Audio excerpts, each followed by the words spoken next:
ഈശോ മിശിഹായ്ക്ക് സ്തുതിയായിരിക്കട്ടെ. ഈശോയിലേറെ സ്നേഹിക്കപ്പെട്ട സഹോദര സഹോദരി, നിനക്ക് നല്ല ഒരു ദിവസം നേരിയ ഈ ഈശോ ഒന്ന് നിൻ്റെ ജീവിതത്തിലേക്ക് ഇറങ്ങി വന്നുകൊണ്ട് നിന്നെ അനുഗ്രഹിക്കട്ടെ എന്ന് പ്രാർത്ഥിക്കുക. ഈശോ ശിഷ്യന്മാരും കൂടെ നടക്കുമ്പോൾ അവരുടെ ഇടയിൽ ഒരു ചില്ലറ തർക്കമൊക്കെ ഉണ്ടാകുന്നുണ്ട്. ആ തർക്കം ഇവരിൽ ആരാണ് വലിയവൻ എന്നുള്ള തർക്കമാണ്.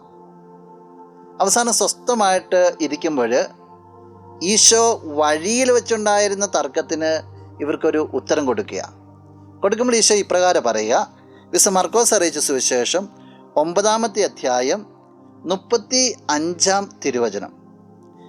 അവൻ ഇരുന്നിട്ട് 12 പേരെയും വിളിച്ചു പറഞ്ഞു, ഒന്നാമനാകാൻ ആഗ്രഹിക്കുന്നവൻ അവസാനത്തവനും എല്ലാവരുടെയും ശുശ്രൂഷകനുമായിരിക്കണം. നിങ്ങൾ തർക്കിക്കുക ആരാണ് വലിയവനെന്നുള്ളത്.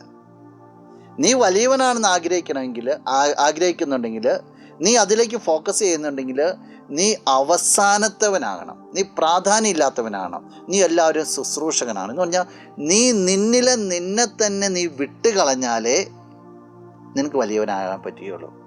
നിന്നെ തന്നെ നീ വിട്ടുകളയാന്ന് പറഞ്ഞാൽ എന്താ? ഈശോ നിന്നിൽ സമർത്ഥമായിട്ട് വളരുക എന്നുള്ള, ഈശോ നിന്നെ നിറഞ്ഞു നിൽക്കുക എന്നുള്ളതാണ്. നിന്നെ വിട്ടുകളയുവാനും ഈശോയെ വളരുവാനും നിനക്ക് സാധിക്കട്ടെ. നമുക്ക് പ്രാർത്ഥിക്കാം.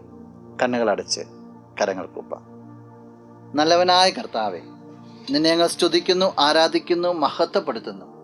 ഈശോയെ വ്യക്തിയെ സമർപ്പിക്കുകയാണ്. സ്വയം മറന്നിട്ട്, സ്വയം വിട്ടുകളഞ്ഞിട്ട് നിന്നെ ഉള്ളിൻ്റെ ഉള്ളിൽ വളർത്തിക്കൊണ്ട് വരുവാനായിട്ട് ഈ വ്യക്തിയെ നീ അനുഗ്രഹിക്കണമേ.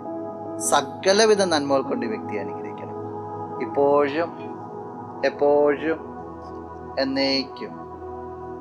ആമേൻ.